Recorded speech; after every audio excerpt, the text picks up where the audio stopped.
ঐতিহ্য এবং সংস্কৃতির ধারক বাহক বাঙালি জাতির বিনোদন খেলাগুলোর মধ্যে অন্যতম নৌকা বাইচ। দর্শক মণ্ডলী, আজকে আমরা যে নৌকা বাইচটি উপভোগ করছি এটি বগুড়া জেলার ধুনট উপজেলার এলাঙ্গি ইউনিয়নের বিলচাপড়ি গ্রাম এবং পার্শ্ববর্তী কালেরপাড়া ইউনিয়নের রামনগর গ্রাম, এই দুই গ্রামের সমন্বিত প্রচেষ্টা এবং সমন্বিত উদ্যোগেই এই নৌকা বাইচ খেলাটি অনুষ্ঠিত হচ্ছে।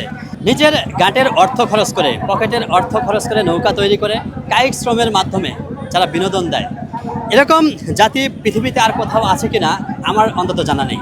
সেই জাতি হচ্ছে বাঙালি জাতি, যারা নিজের অর্থ খরচ করে নৌকা তৈরি করে এবং নিজের কায়িক শ্রম দিয়ে বাইসাল সেজে তারা এই নৌকা বাইচ উপভোগ করে এবং আমাদেরকে উপভোগ করার সুযোগ করে দেয়। দর্শক মণ্ডলী, আপনারা যে নৌকা বাইচটি উপভোগ করছেন এটি আমাদের বগুড়া জেলার ধুনট উপজেলার এলাঙ্গি ইউনিয়নের তারাকান্দি গ্রামের ঐতিহ্যবাহী সোনার হরিণ নামক নৌকা। এই সাথে যোগ দিয়েছেন আরেকটি নৌকা দেখতে পাচ্ছেন, এটি হচ্ছে সোনার বাংলা। এই দুইটি নৌকার মধ্যে জমজমাট একটি প্রতিযোগিতা অনুষ্ঠিত হলো। সেই প্রতিযোগিতায় আমরা দেখতে পাচ্ছি যে আমরা সোনার হরিণ অনেক দূর এগিয়ে গিয়েছে এবং সর্বশেষ সোনার হরিণ বিজয় হয়েছে।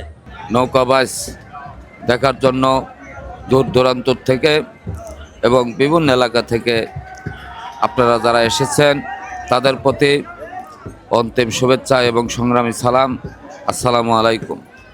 আপনারা এই বিনোদন এবং নৌকা বাইচ উপভোগ করছেন, এখানে আপনারা ধৈর্য সহকারে এই আনন্দ উপভোগ করবেন এবং সবাই নিজ নিজ দায়িত্বে আনন্দ উপভোগ করবেন এবং কেউ যেন কারোর সাথে কোনো দ্বন্দ্ব কলহ না হয় এবং কেউ যদি কোনো অযথা দ্বন্দ্ব কলহ করার চেষ্টা করেন তাহলে আমাদের মেলা কমিটির ভলেন্টিয়ার বৃন্দ আছেন, সেখানে কিন্তু তারা কেউ ছাড়বে না। এদিকে আপনারা লক্ষ্য করে এই মেলার আনন্দ উপভোগ করেন। 3 দিন ব্যাপী এই নৌকা বাইচ এই এলাকার আত্মীয় স্বজন, বিশেষ করে এলাকার যারা জামাই, তারাই মেলায় কয়েকদিন পূর্ব থেকে আসেন এবং আত্মীয় স্বজনের সমাগম ঘটে। এখানে রামনগরের এই যে ঐতিহ্যবাহী এই নৌকা বাইচ, এইটা মানুষকে আনন্দ দেয়। এই মেলার যে কদিন হয় সেই কদিন এই মেলার প্রতি তাদের আকর্ষণ থাকে। এই ধরনের আয়োজন আমাদের বিগত দিনের আমাদের এই ঐতিহ্য, বাঙালির ঐতিহ্যটা এখানে এরা ধরে রেখেছে।